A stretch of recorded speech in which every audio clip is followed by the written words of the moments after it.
The Kutashich is Chelek Tezvav, Vayera Gimel, Lilinishmis Reb Yosef Ben Yamin Ben Reb Menashe Kaltman. A very beautiful explanation of Avram's actions, who sometimes had to be a little forceful when it came to influencing the people about the existence of the Eibishter. In Pasuk, Vayikra Hashem b'Shem Havaya Kel Elam, the Pasuk in this week's parasha that Avram called out over there in the name of Hashem, the God of the world. Zog the Gemara says, Al Tikra Vayikra Ela Vayakri, don't read, he proclaimed, but he made others proclaim. Melamed Shehikri Avram Avinu Lishmei Shalakadosh Baruch Hu Befeh Kol Ever V'Shav. This teaches us that Avram made all of those passing by to call out in the name of the Eibishter. Kate said, how did he accomplish this? After they would eat and drink, Avram would serve them food and drink, and when they would finish, they would get up to bless, to bench Avram. Avram would say to them, did you eat from mine? What you ate was from the Eibishters. Thank, bless, and praise to the one who spoke and the world came into being, the Eibishter. In Medrash wird zugegeben. The Medrash adds to this description, to this story, as divas haben nach essen nicht gewollt benchen, that those who after eating did not want to bench, did not want to bless the Eibishter, Lemi Shamar Vayaelam, to the one who spoke and the world came into being. Avram was gemann zu batzon ahin rav, for them was they haben gegessen und getrunken. Avram would demand of them an exorbitant sum of money to pay for that which they ate and drank. Oif Clarendik explaining, clarifying, as is ver zu batzal as they feel, hayes as in Midbar gefin minute kemachalim v'chulu, that this price is a fair price because they're in a desert where this type of food is not easily found. When they realized that he's demanding such an exorbitant amount of money, they gave in, and they would say, Baruch blessed is the God of the universe, who we have eaten from his pashtos kumtos. So this seemingly seems to imply the fact that they did say, blessed is the God of the universe, is it was against their will, because they didn't want to have to pay the price. Not because they truly agreed to bless the Eibishter. It's just that they didn't want to pay the price that Avram was charging. In Gourarie 6, he says in the name of the Teisus Shantz, they blessed Hashem against their will. Is Tamua back into the Sikha, so this raises a question. I can understand those who Avram convinced them to bless Hashem from their own goodwill. So it's understood that Avram accomplished, that he caused others to call out the name of Hashem, to proclaim the name of Hashem, because they did so willingly. But those who Avram had to coerce to bless Hashem, was is the Tielis von Zeir Zogen Ein Mol by Avram Baruch Halelim. What is the benefit? What is of the fact it was just lip service? They just said it, and it was only once because they were by Avram. So what is the advantage of that? How can you say that this is how Avram publicized the name of Hashem into the world if they were still lacking the acknowledgement of the creator of the world? They were just saying words. The Rebbe is now going to address the concept of koifin oisei. We know that there's a concept in halacha that you could force someone to say that he wants, and when he does say he wants, we accept that it's literally this is his true will. So maybe it's the same thing over here. Koifin oisei. We're forcing the person to say that he really wants. So the Rebbe says that refers to a Yid. If they were talking about a Yid, is it the Psak Din Rambam? We know the Psak Din of the Rambam, the ruling of the Rambam, which is said in the context of a get. A get has to be written liritzoinoi. The man has to be willing to give the get. And even though in halacha it says that we could force the person to give a get up to a point, So the Rambam explains, as afilu v'miz kaifat shutana mitzvah, even when you're forcing a yid to do a mitzvah, or to distance himself from Averis. Haste as Liditzene, it's still considered this is the will of this Yid. While, and the Rebbe quotes the Rambam, who writes, Elias Mi Yisrael, he really wants to be part of the Yidin. Who last is Kol HaMitzvahs, Ben Averis, and he wants to do the mitzvahs, fulfill the mitzvahs, and he wants to stay away from the Averis. And it's only his Yetzer Hara, his evil inclination, that is pressuring him, that is sort of forcing him to do to do the wrong thing or to not do the right thing. And when a person is beaten until his Yetzer Hara is weakened, and now he says, I want, this is truly his will. In other words, we're not forcing a new will within the person, we're only blocking the distraction or the pressure of the Yetzer Hara. The say says, which means that in truth, the Yid wants to fulfill the mitzvahs. And the fact that superficially he doesn't want, it's only an external thing. So what does the forcing accomplish? That it breaks down this external opposition coming from because of the Yetzer Hara. And then when he says Reitzani, you're bringing out to the fore the true desire of the Yid, which is to do the right thing. Moshe came by Kol Ever V'Shav. So if it was by a Yid, I would understand that Avram was being Kaifa Oisai. He's forcing him, coercing him until he would say Reitzani, until he could bring out to the fore the true desire of this person, which is to bless the Eibishter. But Moshe came by Kol Ever V'Shav. But if you're talking about in the time of Avram Avinu, where he was talking to every type of passerby, including not Yidden, so what's the advantage of forcing this an individual to say the words Baruch Keilelam? Sif Beis. The Rebbe is going to bring an explanation from the Yefei Tayar. The Yefei Tayar is one of the commentaries on the Medrash. And the Rebbe is going to explain why this answer is insufficient. The Yefei Tayar has the following explanation. Even though it's possible that they were lying to him, and they were saying it in a forced way, Avram was still doing his job. Avram had an obligation to Hashem. He was doing his job. And if they were fooling him, the sin is on them and not on him. In other words, Avram, just because they didn't listen, or Avram had to use some force, doesn't change the fact that Avram was doing the right thing. That's how the Yefei Tayar explains it. This has to be explained.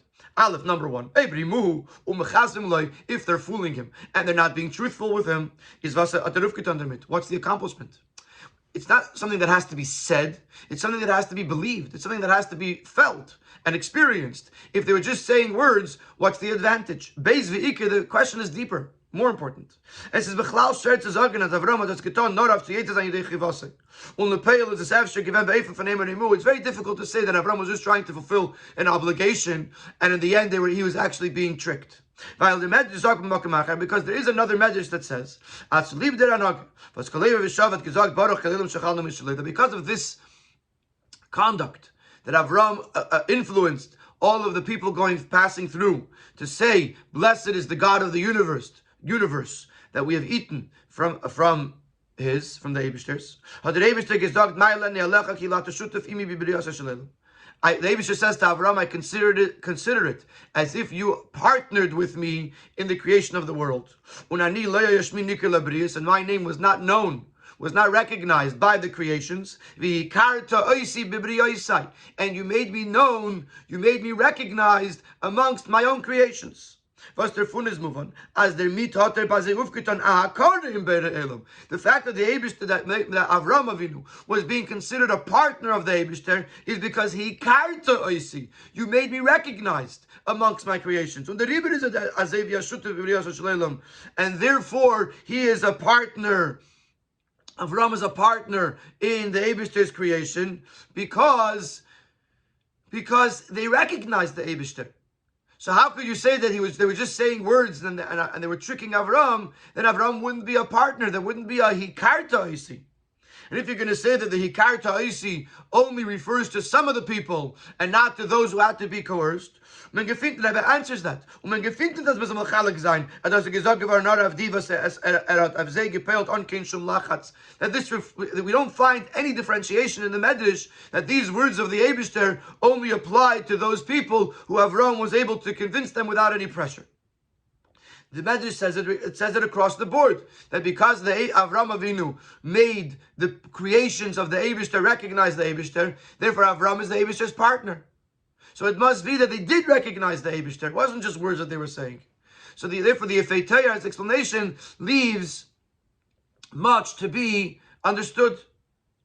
And because of that, the Rebbe is now going to begin a hesber, an explanation, in which the end of the explanation is going to be that these people did ultimately recognize the Eibishter. It wasn't just a lip service. It was actually something that Avram brought out from within them, a faith in the Eibishter.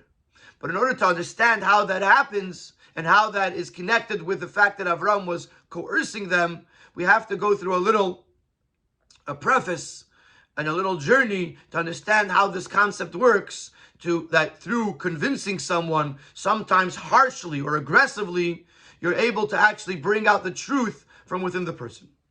Siv Gimel. Wenn man das verstehen beachtet, was man gefindt nach an Eifen von Gili Ratzon Amiti, was tut sich auf durch Hakor und das Shishas HaYetzer. The Rebbe now introduces the fact that we find another accomplishment or another approach that could be accomplished through the beating or the weakening of the Yetzer. The striking, let's call it striking. In other words, what we said before in the end of Seif Aleph, we said that really the person wants to do the right thing, and it's just that the Yetzer Hara is very, very strong. So the striking does, what the pressure on the Yetzer Hara does, is it weakens the Yetzer Hara. So therefore, to use the words of the Sikha, that now the external hisnagdos, the external opposition is broken, and now when he says Reitzani, we know that that's what he really wants. So the Rebbe Siv Gimel says there's something really that is even higher level that could be accomplished through weakening the Yetzer Hara. As the Ratzon Pnimi kumt heraus, nit bloß in Zogen Reitzani, was bechitzenius u begilu is es a gezwungene Amira. What happens in that first way is that when he says the words Reitzani, we know that that's what he truly, really wants. But on the outside, it still seems like a forced statement. He's saying Reitzani because you're holding a whip over his head and you're beating him.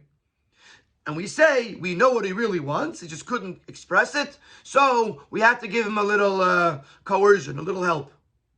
But still, what it still looks like to the outsider is that he's being forced to say Reitzani. But there's another eifin, nor der Ratzon Pnimi poyel begoli of Zeinot Nachitzani.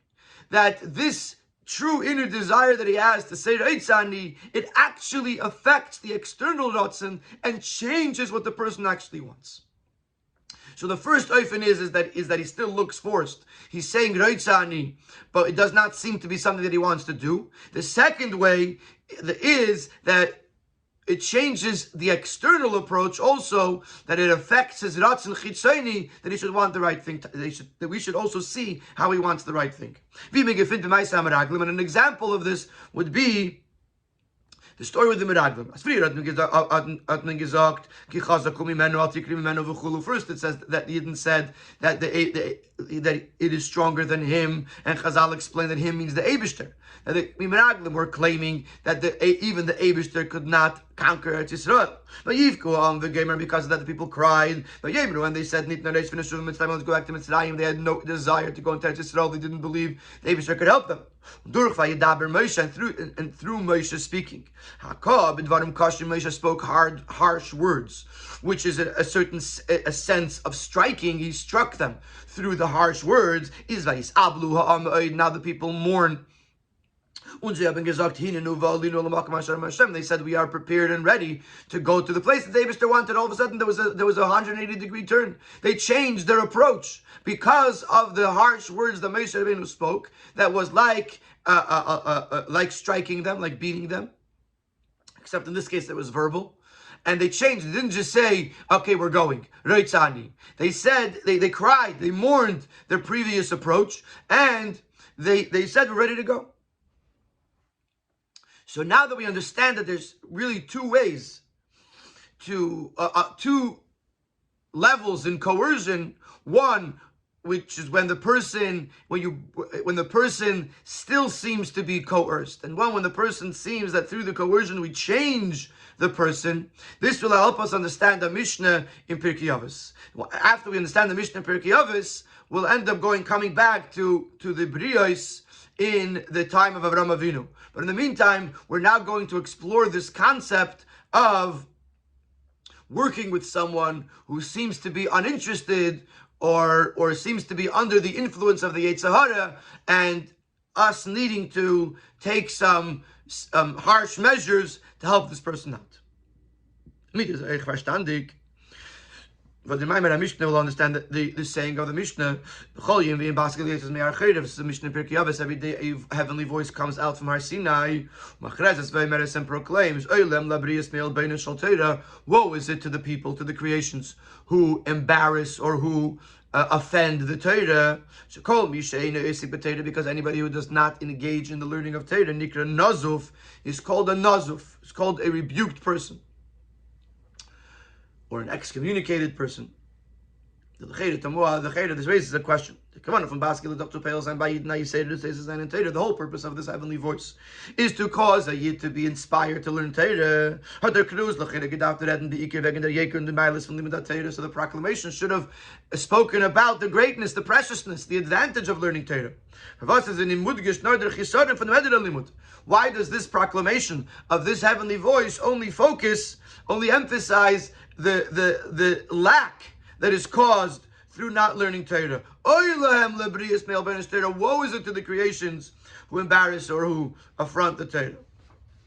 Befrat, as their baskel is eisen, euch sugiden was wenn angerufen bries. The baskel is speaking also to those people that are called with the title brios. Oilahem labrios, as the statement begins. The Alter Rebbe ties us up. The Alter Rebbe explains what's this concept of brios. People that are so far away from the Torah of the Eibishter and from serving the Eibishter. Therefore they are called brios. Das heißt, as it ain't sicher is was is eine Beschaffung gewonnen from the Eibishter. They have no redeeming factors other than the fact that they were created by the Eibishter. If they were learning Torah, they'd say they were Talmud Chacham. If they were doing Maisim Tovim, they would say they're Bali Midas Tovis. If they were learning, they were davening, you can call them daveners. Here is a person that has no other redeeming factor other than the fact that the Eibishter created them.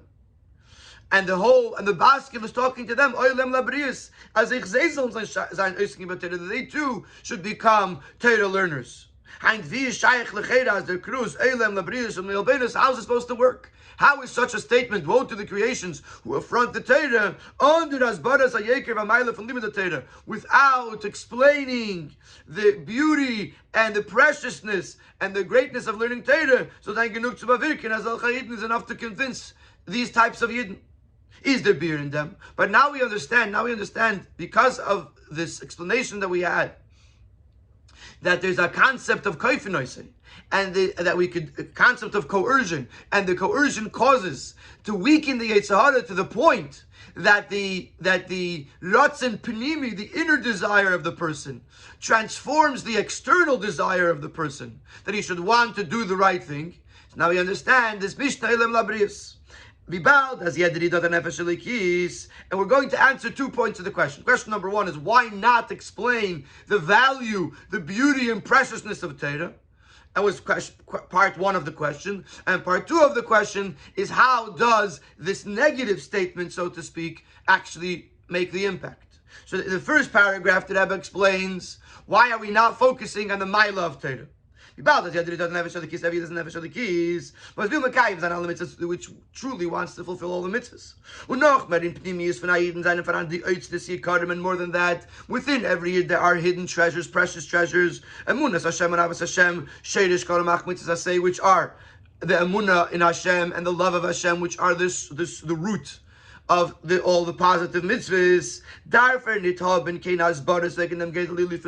Yid does not need explanation in the greatness and the advantage of learning Torah. A Yid knows that inherently. All we have to do is draw out this inner feeling as he's that it should come out into the open. But the he'll automatically appreciate, and therefore he'll learn Torah. So now, why are we screaming Oilem la Brias in this negative way? Because if he was not on the level of Brias, like we said before, Brias is the lowest level, the level of a person that has no other advantage other than the fact that he was created by the Eibishter. We would have been able to reveal these precious treasures through shining a light. By speaking about the positivity, speaking positively about the preciousness of Torah and the like. In the diagram from Brias, but since he's on a lower level of Brias,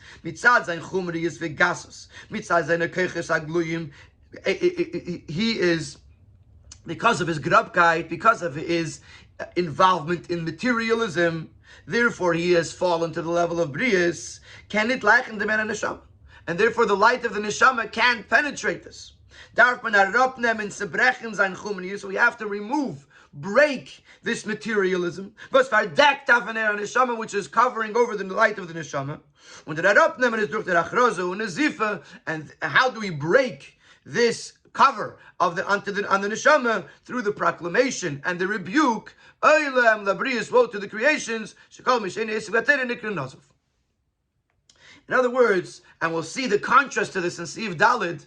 What we're doing here is the keli is there, the vessel is there, the hidden treasures are already there. All we have to do is break off the cover. And by saying harsh words, we break off the cover that is concealing the light of the neshama. And once we do that, then the light of the neshama, which contains hidden treasures of Emunas Hashem and Avos Hashem, which includes obviously the love of Torah, it comes out into the open, and the Yid is able the Yid is inspired to learn Torah. Which this is similar to the second oifen that was explained in Seif Gimel, that the Ratzin Pnimi changes the Ratzin Chitzoni. Even externally, the person becomes changed, because all that was happening over here was that the Ratzin Pnimi, the inner desire, was covered up by a layer of chumrius, of materialism, of grabkeit, and that had to be removed and broken off, and then the keli is able to function and even in a revealed way do the right thing. Sif Daled, we're going to say that there's a lower level, a level that needs a little bit more help than that. This way of breaking this cover through the heavenly voice only works by the type of Yid or Yidden shaykh zu der Herren, as ruch nicht matziv nimmt sich davon, was ist seine Gerem ben shel Torah. By a type of Yid who is able at least to appreciate the fact that his spiritually low level was caused by the fact that he was not learning Torah. As Eichin Zer Itztik in Matziv, was the Chumanis Vegasas is Ma'al Mefer Neshama, which means that even when he is still in a state where the grabkeit and the materialism is concealing, obscuring the light of the neshama, their Herren und they der nemt an in Yeruchni, they still can internalize and they can still internalize, and a spiritual concept idea could still penetrate. As the Nazif und Shviras Achumri is nicht durch Chois Aninje von Zerbrechen, which means that this rebuke is not so much about breaking, it's more about bringing out the concealed into the open. He did use the word Zerbrechen in the previous paragraph, and he uses again Shviras Achumri, but primarily what we're doing here is taking away the cover. We're breaking it, but the emphasis here is not so much on the breaking as much as it is as the revelation or the bringing out the concealed into the open. However, there's still a lower scenario. If someone who's in such a low level as Kate in Yeruchni, that spirituality cannot permeate him, cannot penetrate him. But besides ein Gasos v'chumrius, he's ein Pnimis, he is so engrossed, immersed in materialism that his neshama, his inner desires, are entirely concealed. And since in the current state he's not able to appreciate how low he has fallen, so to just tell him is not going to have an impact. Therefore, you need a different type of nazifa, a different type of rebuke, one that is entirely about breaking. And the Rebbe refers to Tanya, where in Tanya he's talking when the person is talking to themselves. It's to scream at him, you are evil, you are wicked, you are disgusting. Und das peilt in Shvira bekol Moshe. This breaks his entire being. Und der Mitwe der Akli zu Kedusha, and through this he becomes a vessel to Kedusha. In the first way, he already was a vessel, just the vessel had a cover on it. You had to remove the cover. In the second way, he bechlal wasn't a Kli to Kedusha. He bechlal wasn't a Kli. And therefore, we have to break the person entirely in order for them to become a keli. And therefore, there are harsher words that have to be spoken, etc., etc. In Sifei, the Rebbe is going to bring an example, a beautiful, beautiful example to this concept that first a person needs to be broken in order for him to become a keli for a kedusha. But in the meantime, but before that, I just want to say that the way I understand the Sikha, and I'm not 100% sure that this is the Pshat, is that the two Eifanim in Koifenoisei are consistent with the two Eifanim that we explained in Elam Labris. We said one Eifan is, the first Eifan of Koifenoisei, we said that the person still, he says Reitzani, it still seems forced. It's just that we know that this is really what he wants. And the second Eifan is that it doesn't seem forced because the Ratzon Pnimi changed the Ratzon Chitzayni. The internal desire affected the external desire. And L'cha'ira, these are the two, just and flip them around in the explanations of Albeinu Shel Torah. The way that Rebbe explained the Mishnah Albeinu Shel Torah, that all we're doing is we're taking off the cover and we're bringing out into the open what the person's true desire is. This is the second oif. This is the second oif, and that we explained previously that the Ratzon Chitzayni changes in the person because of the Ratzon Pnimi. And the second way that we just explained, that you have to break the person so that they become a keli to Kedusha, is this breaking is a much harsher way. This is similar to the first thing that we said in the Sikha of Keifenaisai, that even after the breakage, it still seems that it's still forced because he's now becoming a Keli. Now the Keli has to be utilized properly. But now this concept that a person has to be broken in order to become a keli is understood through a story in the Gemara. A dogma of them state in the Gefindt in the Sipur in Gemara. So a dogma for this second way, we find a story in the Gemara. It's Gemara in Tainus. Ma'aser Shabbat Rabbi Lazar, but Rabbi Shimon v'chulu Rabbi Shimon came to a town. And he bumped into a person. He encountered a person that was very ugly. The person said Shalom Aleichem to him, and Rabbi Lazar didn't answer. So the person asked, why don't you answer me? Amar le'reika. He called him empty, worthless. Kama mechur oisayaish. How ugly is this person? I believe if the Gemara, he didn't say it directly to the person, he said it about the person. So the person heard this, and he said to him, Leich v'amer l'uman shasani. Go tell this to the craftsman who made me. I didn't create myself. The craftsman who made me in this way. Then he asked him for a mechila. So the person said, I'm not going to be meichel you until you go to the Uman Shashani, Kama Mechur, Klisa Shasisa, and tell him how ugly is this vessel that you made. So the question on the story, for this we could use a classic expression of the Gemara. What was he thinking about? What was he thinking in the first place? As the Gufa Adam is ein Sir Neusen is Yitzchak Baruch Hu the Rebbe Lazar. Before this person said to Rebbe Lazar, "Go speak to the craftsman that made me," did Rebbe Lazar not know that the body of the person and its external image is handmade by the Eibishter? Additionally, we have to understand, how is it even possible for Rebbe Lazar to even say such a thing, to call another person worthless and ugly? There's beer in them. The explanation is as follows: by saying the words worthless or empty vessel, how ugly is that person? Rebbe Lazar was primarily referring to the true emptiness and the true ugliness in ruchnis dikinsin, the spiritual kind. And there can't as recognize that this person is very low down spiritually speaking. He couldn't find any true value, any spirituality in this person. Noch mehr, euch die einzige Meile von die, was werden angerufen Brias Baalma, is bei jenen nicht gewinn Nicker Murgisch, even the very basic level that you might find by someone that they are a creation of the Eibishter was also not recognizable by that person. This person did not even seem to recognize that the Eibishter created him. Rebbe Lazar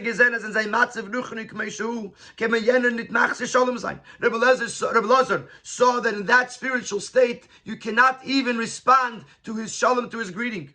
We cannot accomplish anything, nor sighten durch ein Bittul, only through breaking and nullification. Reika to proclaim that he is empty and ugly. Which would break his materialism and his grabkeit. And therefore, immediately after this breakage that Rebbe Lazar caused through saying, how ugly is this person? Then he said, go and to speak to the craftsman who made me. And this is how he even received the information that there is a craftsman who made me. And a recognition of the Eibishter.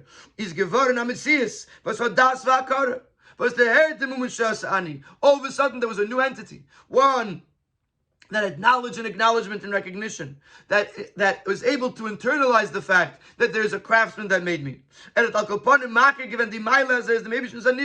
He at least recognized the fact that he has an advantage, he has a quality, that he's created by the Eibishter. More than that, he doesn't use the word nivra here. He uses the words uman shasani. A craftsman that made me is not just creations. But this means he had an acknowledgement in his purpose. Like the creation of a craftsperson who has a goal, who has a purpose. When a person is a professional and he starts designing something, even in the beginning when it's still a raw or rough, there is an ultimate purpose in what this craftsman is trying to create. So if a person recognizes that the Eibishter is an Uman, he recognizes that not only is he created by the Eibishter, but he was created with a purpose. This is much more than Brias. But this only became possible after Rebbe Lazar broke the chumriyus vegasus of the person by saying, Reika, Kama Mechur Adam Zeh, Oisei Aish.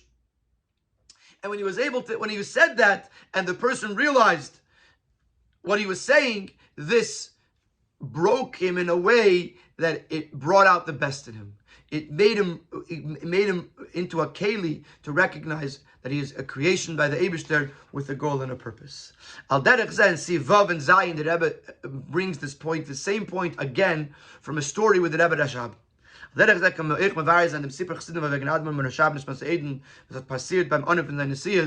could explain a story that happened with the Rebbe Rashab, which occurred in the beginning of the Nesias of the Rebbe Rashab. A Yid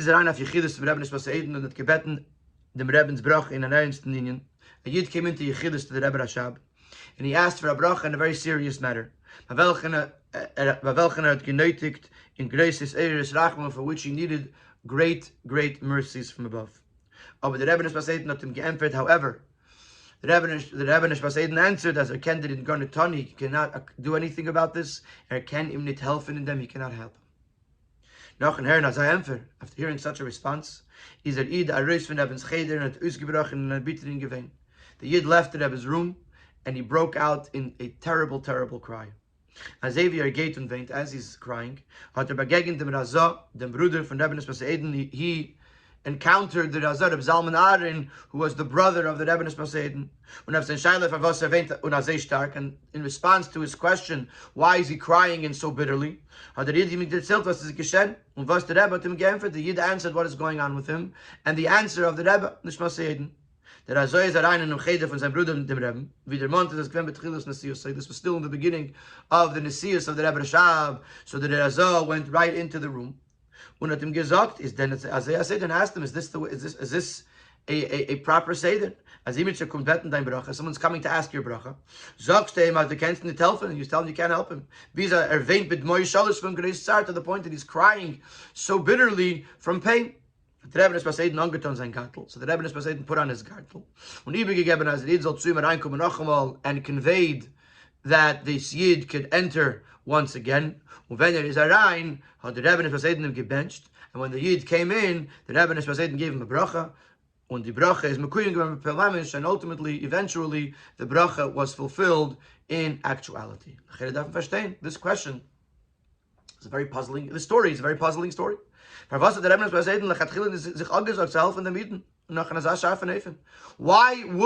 Rashab deny helping this Yid, and in such a harsh manner? As Hatim zu brachen, it broke him. But you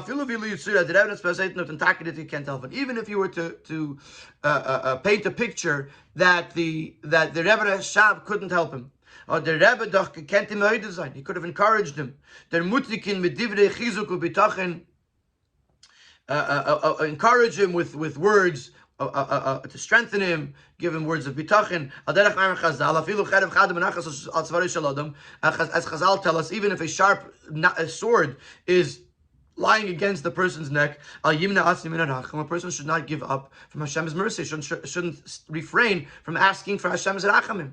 So even if the situation was not fixable, the Rebbe Rashab could have at least davened with him, could have at least encouraged him, have faith in the Eibishter.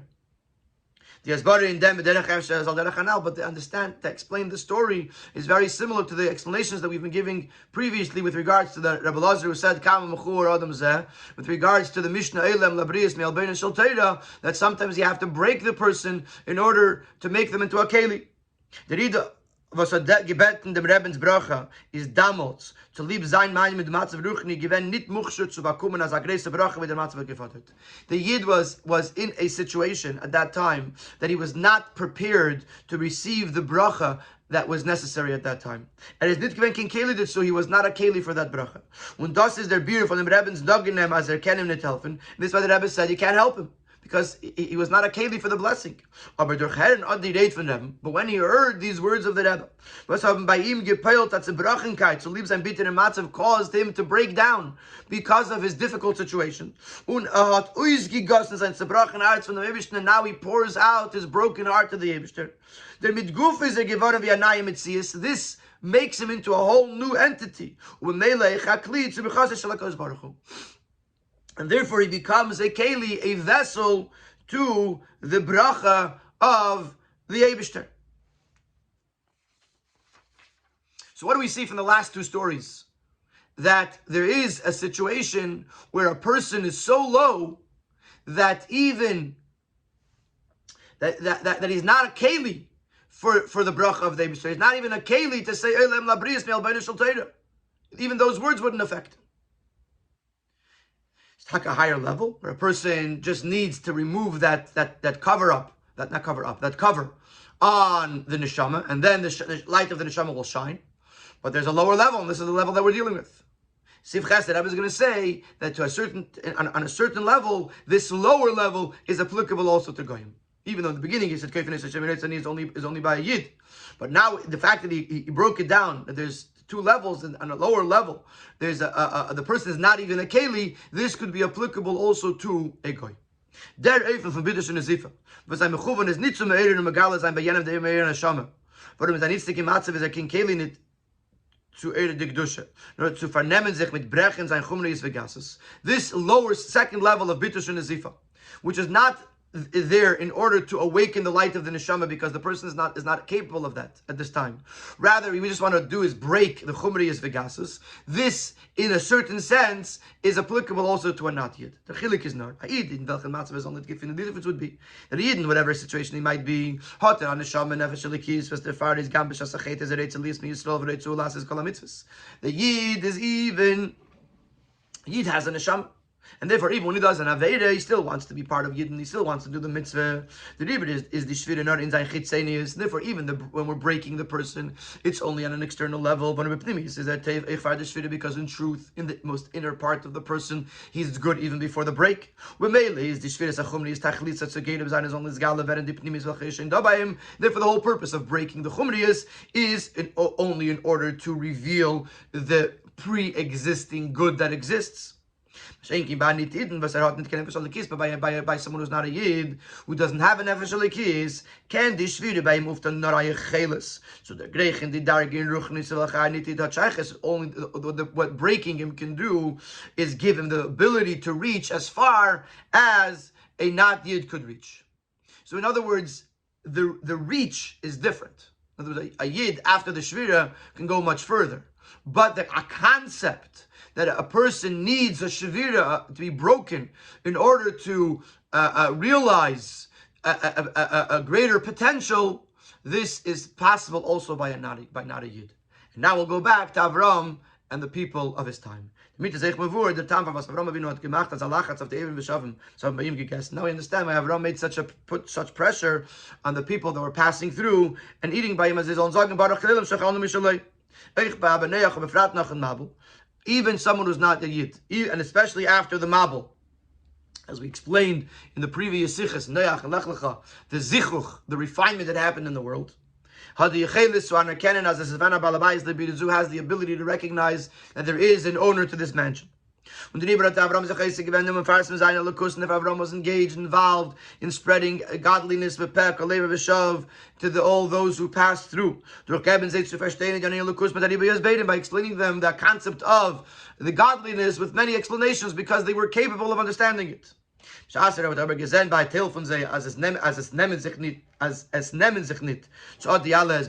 Avram saw that some people were not connecting to these explanations, but thus is their farvas bazei the starke chumrius, because they had a much stronger immersion in materialism, mervi ba stama ben Noach, more than by just a random ben Noach. Like we find that Noach had three children, Cham, Shem, and Yefes, and each one was on a different spiritual level. You can't compare Cham to Shem and Yefes. So amongst the rest of the Bnei Noach, there were those that were able, through explanations, to appreciate the Yesh Balabayis Labirazu, and there were those that were so immersed in their materialism that they couldn't grasp this concept.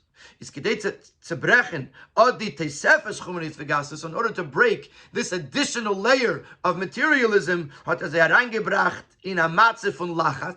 he put them into a situation of pressure. The lashon in the Medrash is aksa, or I think it's pronounced aksa, engshaft, anguish. Und der mitgepeilt, dass Avrams Friedeke es beidem sollen sich bei sie ablegen in einer gewisser Maß, and therefore, through the pressure that they were being put under, because they were being told to pay these exorbitant amounts of money, so now they all of a sudden that broke the chumrius, the materialism, and all these previous explanations that Avram had already given them began to make more sense. And as an outcome of that, they should recognize and proclaim, blessed is the God of the universe that we ate from his goods. So, to answer the original question, it wasn't lip service. When they said Baruch Kalelam, they said it with a hakara, with a recognition. He karta hoisi bibriyosai. Avram made the Eibishter known to the creations. But the reason that it had to go through this pressure-filled way is because they were so immersed in Chumriyus that they couldn't grasp the explanations of Avram. And therefore, by putting some pressure on them, it broke away some of the materialism that they were involved in, and it made them capable of understanding the explanations that Avram was giving and to truly recognize the Eibishter. You're from them in Pashtus, and there's a very basic lesson that we could take from this. The actions, the work of our forefathers is a sign to their descendants. We have to emulate Avram Avinu and spread godliness in the world. And as Avram did it, because also the manner of doing so and of the Avos in general is a lesson to the children. We should not suffice with being Mekar of those Yidden that are in his home. We have to go out into the street and affect Yidden that are passing by and all people that are passing by. And the efforts have to be in every possible way. Even if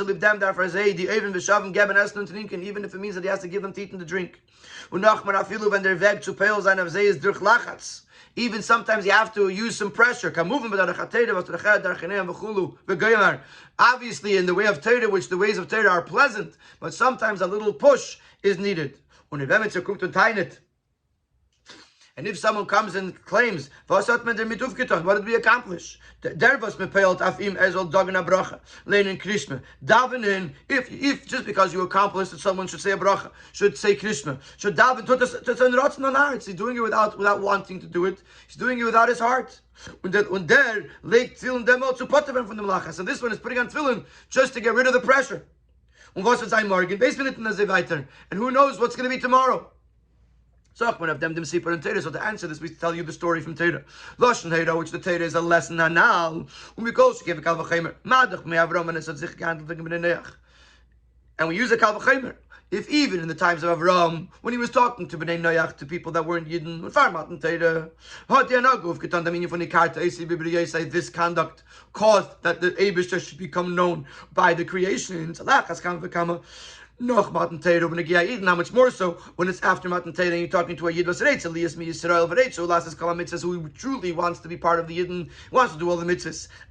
How much more so as I'm Pu'ulas HaMitzvahs is literally saying it from the Midden that when he does a mitzvah, it is what he truly wants. So Nachman says recht as the lachatz ukvir zol uftan ados alveren zayin goli. It's possible that this pressure, this coercion should cause that this should be his true and revealed desire. Because mitzvah geredes mitzvah, one mitzvah leads to another. And that it'll ultimately be fulfilling all of the mitzvahs and in a proper way, in a complete way. And this manner of this avodah of spreading, of publicizing the name of the Eibishter in the world in a way that the creations of the world recognize the Eibishter, that Su Island will hasten in an act of measure to measure. The promise, the fulfillment of the promise that the world will be filled with the knowledge of Hashem. Through the fact that a king from the house of David will rise, Mashiach will come. The Yikev Kol Yisrael, even there's a lashon of Yikev, of coercion. He will coerce, he will force Yidden to go in the ways of the Torah and to strengthen its cracks. Through the Gula Mitzvah Shlema, which will come with Mashiach Tzidkenu speedily in our days.